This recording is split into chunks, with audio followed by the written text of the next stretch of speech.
Madam ছাড় আসলে আমি সবকিছু বলে দিব। কি বলি তুই বলে দিবি?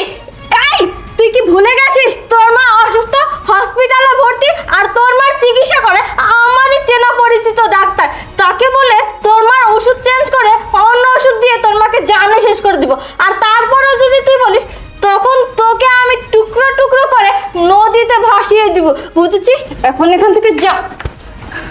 জান, চলো আমরা রোম্যান্স করি। স্যার শুনলেন তো এই ব্যাপার? হ্যাঁ শুনলাম।